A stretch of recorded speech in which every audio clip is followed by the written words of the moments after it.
More fallout from the performances at the Glastonbury Festival by Bob Vylan and Kneecap.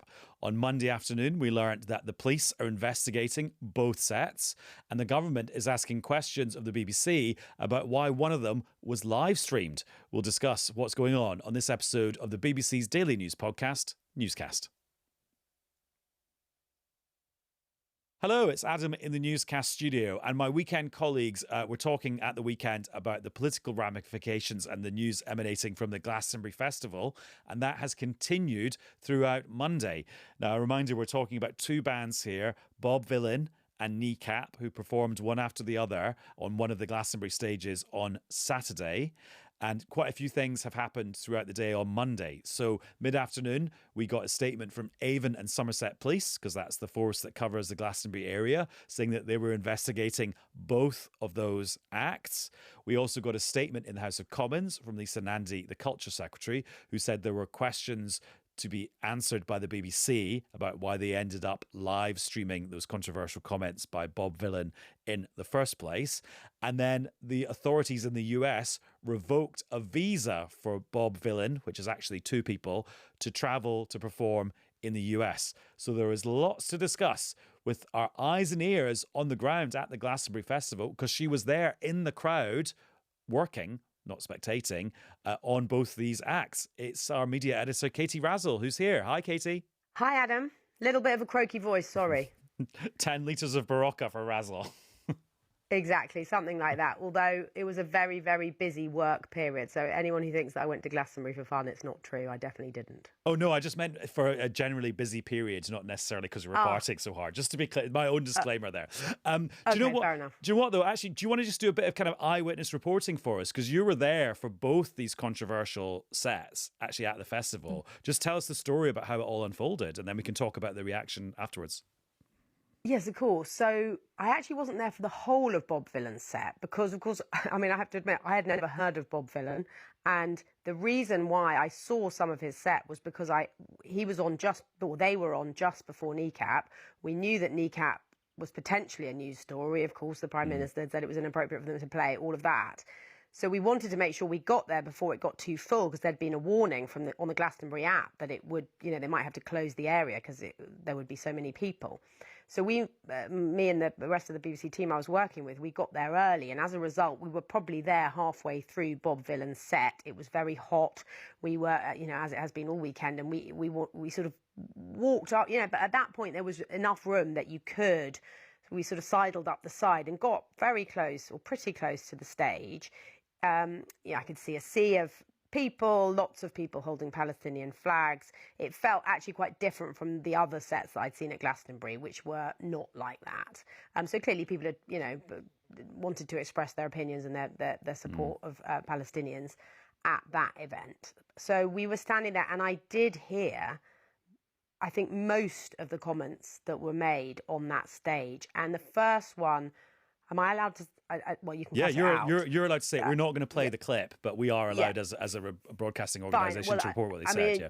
Yes, exactly. It's just, I think the first thing I noted was him talking about Zionists and using the F word, and so I was listening, and then he said, and this is, I was shocked by that, but then he talked about saying sometimes violence is the only way to get your message across, and this was very much in the context of a conversation about Israel and Gaza. So he said that, so that did feel like an incitement to violence, and I did gasp, and I turned to the team, and we all had really clocked that was quite something. And I think I put it on the Glastonbury WhatsApp group of the BBC teams that were all there. I said, this has just happened at this set. So I was definitely aware that this had happened and that it was significant. I didn't know at that point, of course, that the BBC was live streaming that set, because we knew they weren't live streaming Kneecap, and it hadn't really occurred to me that somebody, forgive me, but somebody I'd never heard of would be live streamed. But I'm sure they live stream lots of people I haven't heard of. Can't keep across everyone, Adam. But so that happened, and then the other things that we've talked about, that we've heard about, so the chanting, which he led the crowd in chanting about death to the IDF, to the Israeli Defense Force soldiers. I was actually also struck that at one point he said, hell yeah, from the river to the sea, Palestine will be free. And actually, the response in the crowd was much more muted. I didn't hear, I wrote down, actually he didn't get a response for that one. And I wondered whether that was people who are a bit more aware now of the caveats around that particular slogan and the claims made on either side about it, and whether it means the extermination of Israel. And I know that's contested by others, but it was interesting that the crowd didn't respond when they were certainly responding to chants about the IDF. So yeah, so there's a few things that jump out at me from what you were just saying from the first part of the story there. First of all, we should say you were there as a part of the team from BBC News covering Glastonbury as a potential news story, and that I know from my own experience is quite separate from the live events team who are doing the much bigger budget live coverage of the whole festival. So it's not that you were involved in any decisions about what was being broadcast on the iPlayer or anything like that. So we should probably make that clear. The second thing is, I think what I maybe hadn't clocked as somebody who wasn't at Glastonbury and was only sort of looking it out of my peripheral vision was this wasn't the main stage. This was one of the other stages. So it's not like everybody who's at Glastonbury was there watching Bob Vylan and chanting along with him. Also, it's intriguing to hear from you that there was different crowd reactions to different things that he said. And also the last thing, so I'm now going on some sort of rant about something that I wasn't even at, is that it sounds like what he was saying was escalating. So there was, you could argue, a potential moment to if somebody was making an editorial decision about this situation is getting editorially hotter.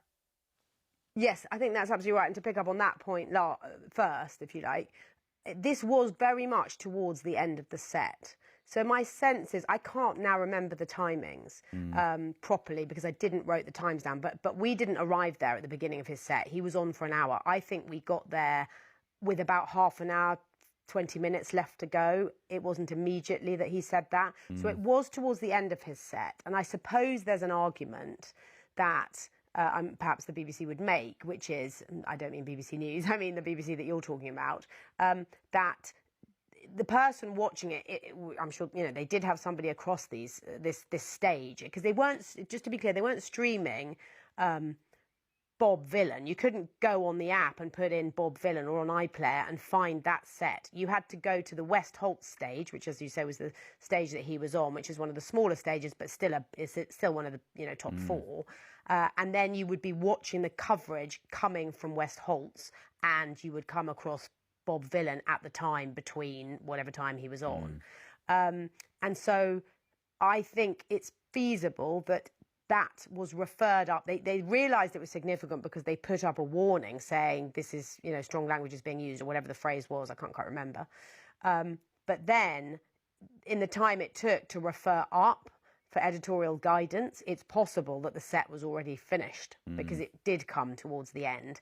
I know that's not an excuse, because if there had been a more senior person watching it with the right editorial judgment and editorial power to immediately shut it off, cut away from it, mute it, whatever, then that could have happened, of course, instantaneously. We know that's what happens in live TV. Live TV is high risk, and there are processes around it to ensure that viewers and audiences are, protected in situations like this.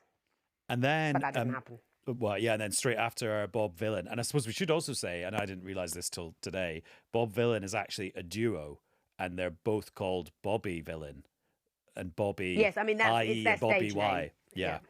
Yeah, stage names, exactly. So when I talk about Bob Vylan, and make sure I don't say Bob Dylan, but when we talk about Bob Vylan, that is the name of the band, and they're a punk duo, and there are two of them, and actually all the comments were made just by one of them, who is the lead singer. So then pick up the story, Katie, and then Kneecap come on stage. So then Kneecap came on, by which time it was an exceptionally packed field in a heat wave. So we were very, very packed in, and they came on, and their set began with a video, a sort of lean. The way I characterise what Kneecap did was they leant into the controversy. So they had a video at the front with various clips from people like Keir Starmer and Kemi Badenoch from memory, people who'd criticised them. They had bits of, the BBC saying Kneecap will now go ahead at Glastonbury, will still go ahead at Glastonbury, whatever. So they had put this montage together that got the crowd excited and interested, and on they came. And for the first few songs, actually, they didn't mention Israel and Gaza at all. But then, yes, they very much lent into it. And they are, it's worth saying, they are entitled to their opinions. There are plenty of people, not just at Glastonbury, but across the country, who share their opinion that Israel is committing war crimes in Gaza and that it is a genocide. That is something you do hear a lot, and people are entitled to those opinions. Obviously, it's something that Israel denies, but people are still entitled to hold those opinions, and Kneecap are no different. They also talked, they lent into this stuff around one of them, Liam Ogohani, being charged on this terrorism charge. They talked about, which he denies, but they talked about it being a trumped-up charge of terrorism and said it wouldn't be the first miscarriage of justice by the British state against somebody Irish. So that was talked about. And in that context, one of the things that, yes, potentially, we now know the police are investigating both sets, is that they said he's back in court on August the 20th. Come down, are you free? Come down and start a riot. And then very quickly followed it by saying, we don't mean, of course, this is a disclaimer, we don't actually mean start a riot. We would just love you to come down for love and support. So I felt walking away from Kneecap, I'm not a legal expert, but I felt walking away from Kneecap that Bob Vylan had been much more controversial, had certainly crossed the line. I didn't feel that so much about Kneecap, and I walked away saying to the team, the BBC, once I heard, because while we were there, I think I got a WhatsApp from one of the other BBC News people there saying, oh my goodness, the Bob Vylan set was streamed live. It's gone out live on the BBC stream. I said to the team I was with, this is what happens, isn't it? The BBC was so focused on the controversy around Kneecap, perhaps they took their eye off the ball about the person, the band going ahead of them. Now, I am told that the BBC did do some due diligence on that band, and that my understanding is they had not been as extreme as that in the past. But, yeah, sometimes it's the thing that you're not concentrating on that comes back to bite you, isn't it? Yeah. And so, Katie, Avon and Somerset Police didn't specify which bit of either set that they're actually investigating. Do we know anything about this investigation that Avon and Somerset Police are doing into both acts? No, I mean, all we know, which I've been saying since we heard about it, is that they were watching, over the weekend, they were watching the videos of the sets to determine if a criminal offence had been committed. They have now said there's more to investigate. They've now launched a criminal investigation over both performances, Bob Vylan and Kneecap. They said they've appointed a senior detective to investigate whether comments made by either act amounted to a criminal offence after reviewing the footage. And they said this has been recorded as a public order incident at this time. While our inquiries are at an early stage, the investigation will be evidence-led and will closely consider all appropriate legislation, including relating to hate crimes. So they're clearly at the early stages of this, but who knows what the outcome will be as yet. And so that statement from the police came mid-afternoon on Monday. And then shortly after that, we got a statement in the House of Commons from the Culture Secretary, Lisa Nandy. And she kind of was quite light on the whole police investigation thing, because she said it's right that the government doesn't get involved in a live police investigation. So she went a bit heavier on the BBC, and she said the organisation had questions to answer. And she talked about how she'd phoned Tim Davie, the Director General, who was actually at Glastonbury visiting on Saturday, to ask him some questions, and that she would be asking further questions of the BBC this week. And then she said that in British society, there's freedom of expression, which can be artistic expression, but incitement to violence or anti-Semitism can never be art. And then she talked about how she'd heard from Jewish festival goers at Glastonbury that they'd had to set up their own, what they called a safe space for themselves. And I know that you spoke to some Jewish members of the audience at the festival. Yes, I did. And I was very struck by what they said because, I spoke to a Jewish couple who loved Glastonbury and were very much, of the view that it is a wonderful festival and that lots of wonderful things are going on there.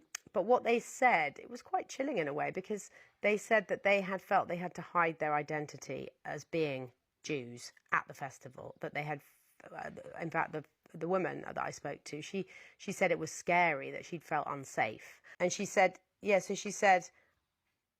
as a Jewish woman, it's been scary. And to show my identity, I won't walk around saying, look, I'm a Jewish woman. I think she was very clear that wasn't just at Glastonbury. It was the narrative, she said, for a long time, since October the 7th. But she said, in a place which was born to be a kind of peace-loving, hope-filled, optimistic setting, accepting of everyone, I think there's a difference if you're a Jew. And that was quite striking. And they were also making the point that October the 7th, many of the hostages and the people who were killed there were at the Nova Music Festival. These were festival goers like the festival goers at Glastonbury. And yet they said there was no sense of solidarity from one festival to another, that has been airbrushed. And actually what they felt was that there were people there who don't understand, as they put it, don't understand the politics of the Middle East, don't really understand what's going on, and it has made them feel unsafe. And that was quite, that was striking.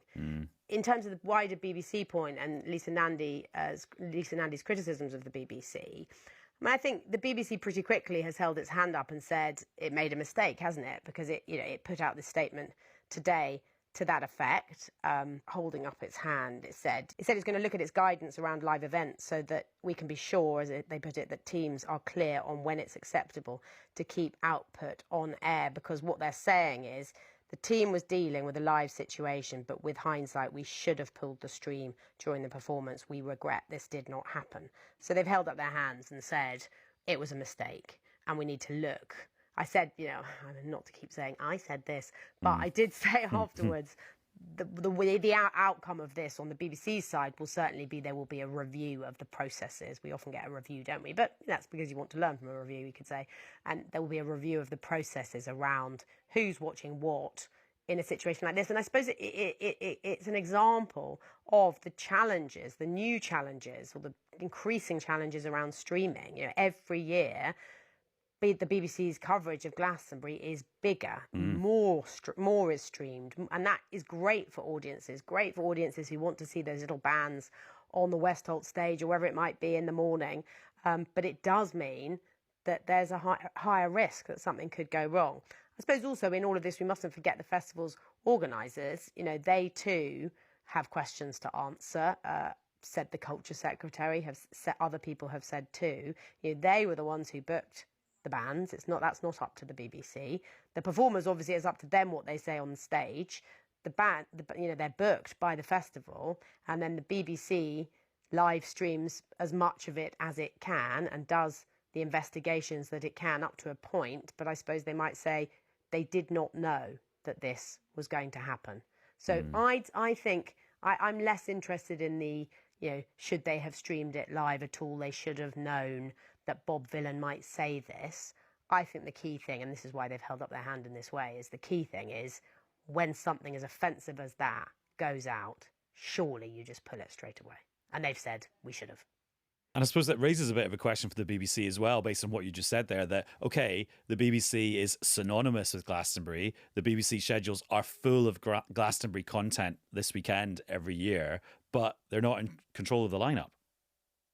No, exactly. They are not in control of the lineup. And also it's worth saying for people, I was actually just speaking to my mother-in-law about it, who's never been to Glastonbury, and she hadn't appreciated quite how vast it is. Now, lots of people do know that, but this is so many stages, and people usually, our coverage is of the Pyramid stage. Our coverage on BBC News, I tend to do the Pyramid stage and the other stage because those are the really big acts. But then there are all these other stages, including Westholt's, where smaller acts are playing, and not just smaller acts.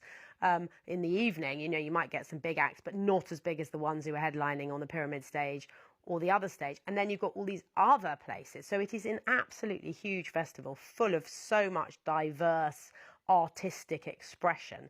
And the BBC's got to balance that sort of the spirit of, wanting people to express themselves artistically, not wanting to censor, but equally, as the festival organisers also have to do, ensuring that everybody feels safe there and that no crimes are committed and that, it is a safe space for everybody. And it looks like on this occasion, for 2 hours anyway, so that's 2 hours on one stage over a 5-day weekend or whatever it was, that failed. Katie, thank you very much. Thank you. Now, let's catch up on another running story, which is the potential Labour rebellion on the government's changes to disability benefits, which are due to be voted on in Parliament for the first time on Tuesday evening. The government has been spelling out more details of its climb down after more than 120 Labour MPs said they would vote to basically knock out the bill from Parliament altogether. So let's catch up with two friends of Newscast who have been looking at this story in great depth over the last few days. Chris Mason's here. Hello, Chris. Hi. And Faisal's here too. Hello, Faisal. Hello. Right, Chris, bring us up to date about where we are in the timeline of this saga. I feel like I want to channel the voiceover guy from the Big Brother house and say it is, I think, day 7 now in the current row about all of this, because it was Tuesday of last week when I was heading off with the Prime Minister to the NATO summit that this was really kind of sort of gathering a head of steam, where we were aware of this amendment that the would-be rebels had put down. And here we are on the eve of that vote on the government's benefits changes happening on Tuesday evening. And we've had the detail set out by the Work and Pensions Secretary Liz Kendall about what the government is now planning to do. And what's been striking over the weekend, and we were reflecting on Newscast then, is that there appears to be a pretty solid rump of Labour MPs who are still not convinced. Now, those in government had hoped that after the statement from Liz Kendall today, that might help reassure and win some people over. As we record at 6:30 on Monday night, I am yet, having completed my 6 o'clock news piece, had a chance to scamper over the road into Parliament and get a real proper sense and sounding of things. But it was pretty uncomfortable this afternoon. It's been uncomfortable for the last week. And that kind of sense of discomfort from the government's perspective really carried on in the chamber this afternoon. And some of those who, excuse my laptop pinging away, some of those who had said that they were willing to back things after the government climbed down were still seeking reassurance. Meg Hillier, the senior Labour backbencher, one of them. So, it's shaping up to be still interesting as we count down sort of 24 hours-ish before the vote. So Faisal, what's your take on where the government's ended up now, what the actual reforms are going to be? They've rowed back about half of what was the original plan from March around the time of the spring statement.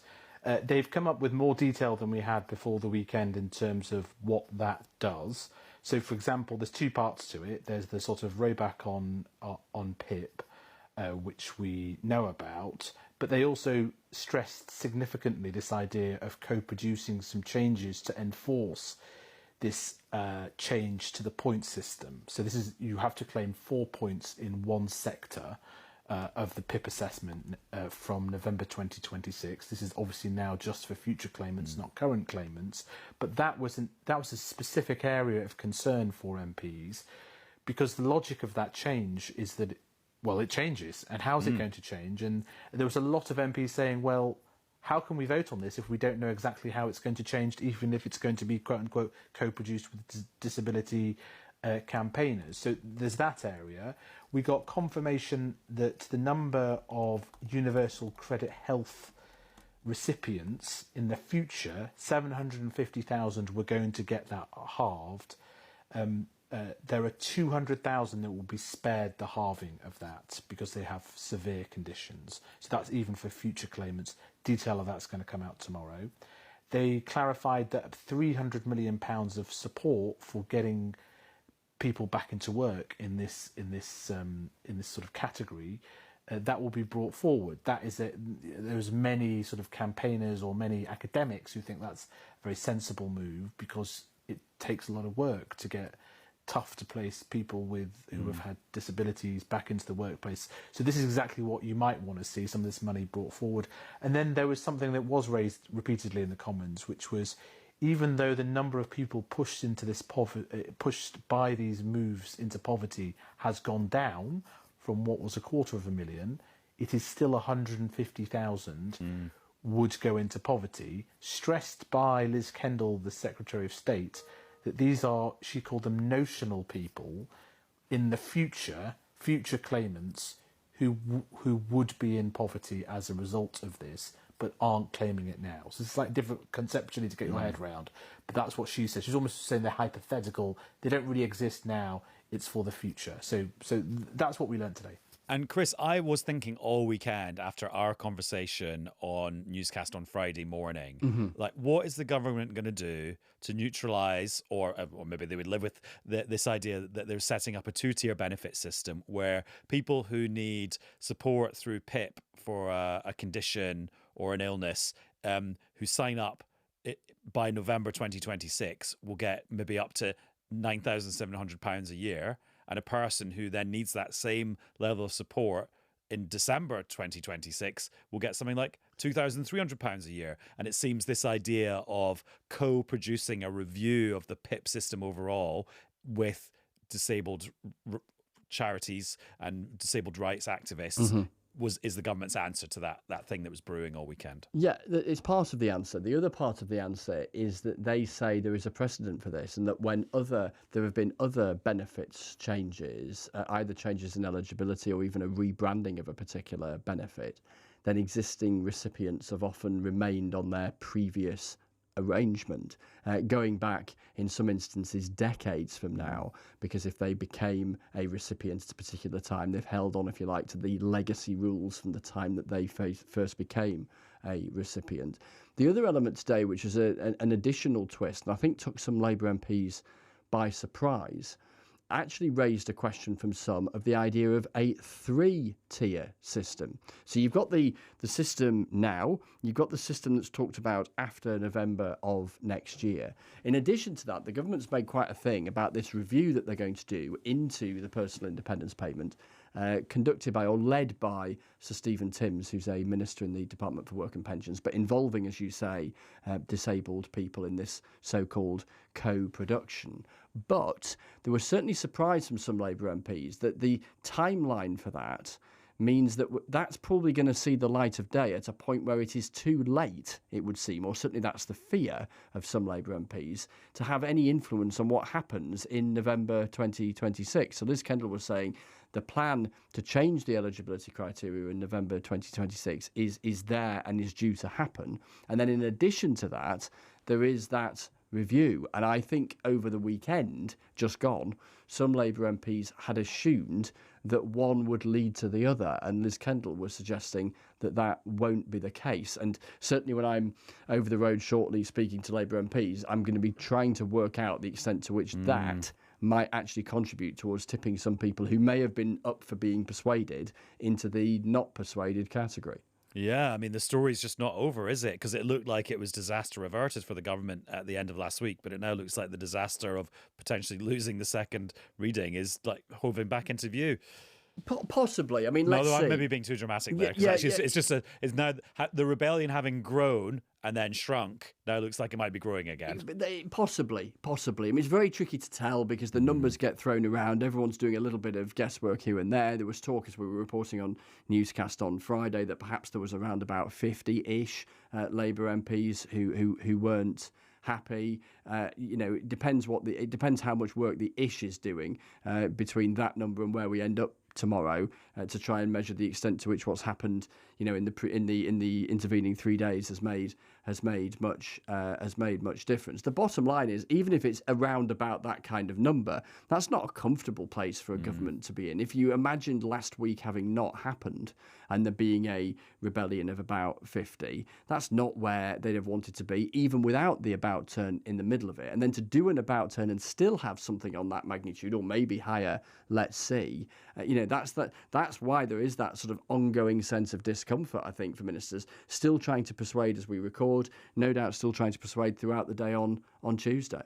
And the Conservatives have just put out a press release before we started recording saying that they are going to vote against it. This after Kemi Badenoch offering an olive branch to Keir Starmer last week that he was never going to accept. So kind of inevitable that they were going to end up in this position.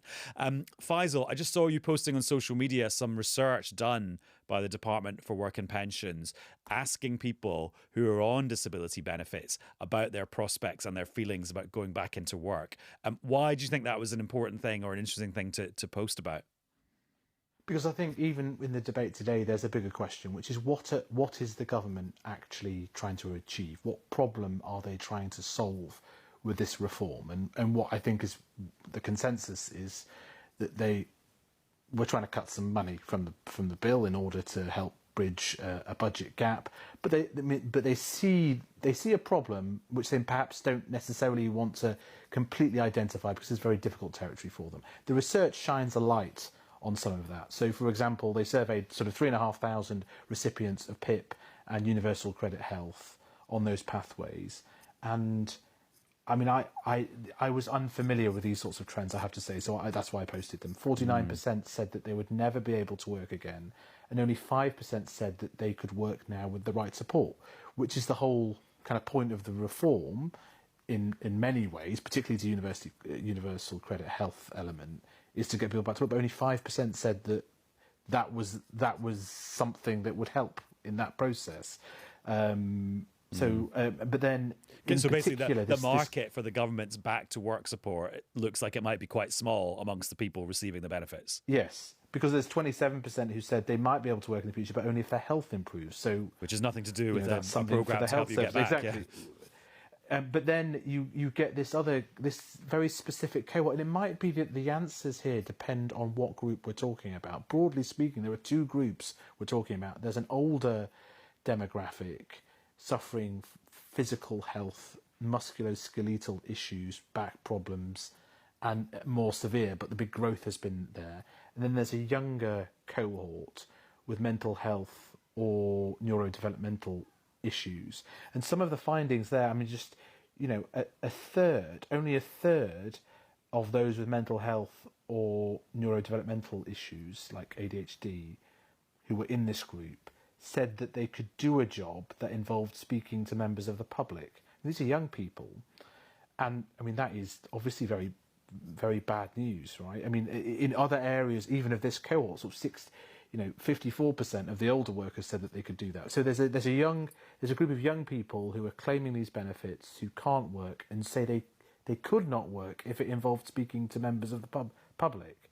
And then who also say that if they're to get a job, they'd like a job that was more connected to their hobbies and interests. That reflects people with severe autism or ADHD, for example. So you have a sort of a set of problems, and maybe they were underdiagnosed 10, 15 years ago, but I think it's fair to say they didn't exist to the degree that they exist now, with severe consequences, not just for the individuals, but you think about it, these are people should be in the first years, the first rungs of their career ladders, not making that connection, not being able, if you like, to do the most fundamental things in order to learn how to get a job and a living, dealing with the public, for example.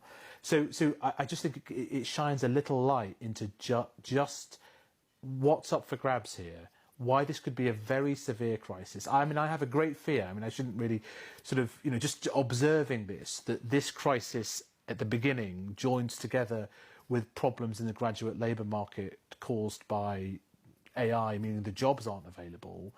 And we're just in the middle of this process. If those two trends join together, you have maybe tens of thousands of people, hundreds of thousands of young people that would normally just be starting their jobs, that don't enter the labour market.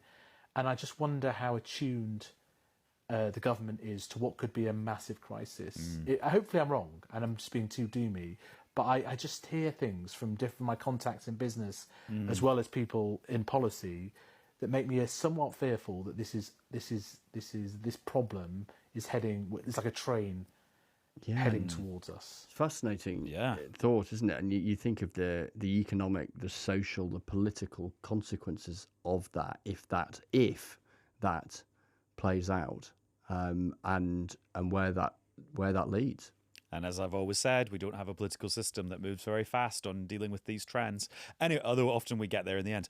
Chris, I finally picked up the hint of you saying 3 times you're itching to go over to the House of Commons to go and speak to MPs. Find out there. So I finally got that message. But just before I let you go and do that, how has Keir Starmer's various interviews over the weekend to mark his first anniversary as Prime Minister gone down? And particularly, because we talked about the one he did to the Observer, because that came out on Friday, where he said he regretted basically many of the speeches that he'd given. But on the Sunday Times, he said that the reason he'd come so late to gripping the welfare rebellion was because he'd been busy doing international stuff at NATO. Yeah. How's that gone down? Well, the recurring theme for me was the recurrence of references to Camden Hell's Ale, which seemed to be the drink of choice. That he gives to all journalists. Yes, exactly. Offered to journalists who are doing these sort of long-form, thoughtful, dropping in on him several times over a month type pieces. We saw that brilliant piece from Tom McTague in the New Statesman a couple of weeks ago, which sort of started off the season of Starmer reflections. And we've had Henry Zeffman's documentary that's on BBC Sounds and well worth a listen. And then we had Tom Baldwin in The Observer, and then we had Josh Glancy in the Sunday Times. I think that's a reasonable cant around the especially race for course. a man who says he doesn't like talking about himself. Yeah, well, no, well, this is quite. He's really decided to sort of lean into this. The thing is, these things are, by their definition, accumulated and written over quite an extended period, and then of course they land in the zone of whatever's going on at the point that they land. And of course, this stuff has started dropping at just the point they're in this funk about welfare. Now, I think the challenge for the Prime Minister, he's been pretty candid, and people will acknowledge that. And lots of people who go and see him, particularly those who've perhaps not come across him before, I think are quite taken aback by how normal he comes across, possibly compared with other senior politicians. But you do wonder, and I've heard this reflected over the road, where I will head in just a minute, that Hint 4. That people saying, well, hang on a minute, it's all very well disowning the stuff about the language about immigration, the whole island of strangers, and the whole scale of change that immigration has had. And there was lots of Labour MPs who were really uncomfortable with this language on that. But if you previously said it and then defended it, and then you've run away from it, what do you actually think? And similarly around some of the other sort of about turns, and there was a lot of mea culpas going on in those interviews. Does it help or hinder an attempt to be more sort of primary colours in what he stands for, rather than, if you like, shades of grey in terms of what he stands for? And I think that is the really big challenge. And then, of course, if you're saying stuff like he said about immigration, it's not as simple in the political bubble as saying, I said that and now I wish I didn't say it. There are people who've written those things for him. And there are those advisors who've said, are you sure about this paragraph? Because it might not be for you, or whatever. The process that is gone through by a wider team, which when you then disown it, can leave those people themselves feeling potentially sort of wounded or hurt, or not quite sure perhaps the next time they're writing on his behalf precisely what might be the thing to say. So these things have all sorts of ripples of consequences, and not all of those things, to put it gently, have gone down very well within the machine. And Faisal, as economics editor, I'm sure you knew that the reason Keir Starmer would be giving his journalistic guests pints of Camden Hell's lager is because it's produced by the Camden Town Brewery Company, who are quite a successful company in his constituency. Yes. I wonder what or maybe you just like one yourself. No. I wonder what relation it has to the HS2 line. It would have gone through his constituency, or maybe will be tunnelling under. I'm quite struck, though. The thing that really got me by about all those reflections is, does he not read speeches? When you get the 30-year, 20-year rule things, you get these brilliant scribbles in the corner of all the memos from Mrs. Thatcher, and they're often. Surely he does that. Well, or maybe he doesn't. In his defence on that particular one, he had just come back from Kyiv, so he'd spent 2 consecutive nights on the overnight sleeper train through the Ukrainian countryside from Poland, and then the night that he got back and was sort of back in his own bed was the night that was that firebomb attack on his former home, lived in by his relations in North London. So the argument he made was one of being sort of mind scrambled and no doubt sleep deprived. But the point itself still stands, because ultimately they are your words as Prime Minister when you read them out, whatever the original sort of genesis of them was or wherever they originally came from. And of course, in and of the moment, I was in the room when he gave that speech. It was asked about straight away, and he was defending it. So, which I guess in and of the moment you kind of got to, because you've just said it. But yes, to be fair to him, there's a bit of context there, but there is that wider question is entirely reasonable. And also, he said he regretted the speech in the Downing Street Rose Garden about things are going to get worse. And I mean, I don't know what his sleep pattern was that night, but there's a pattern of disowning speeches here. Right, Chris, I'm going to let you go and have a drink of your choice on the House of Commons terrace, which will not be a social occasion. It's a good place to go and speak to MPs about how they're going to vote tomorrow. Ta-ra! Oh, he's already off. And Faisal, goodbye to you. Always a pleasure. And as Chris Mason bolts out the door, I'm going to stroll out the door of the Newscast studio, because that's it for this episode. But we'll be back with another one very soon. Bye-bye.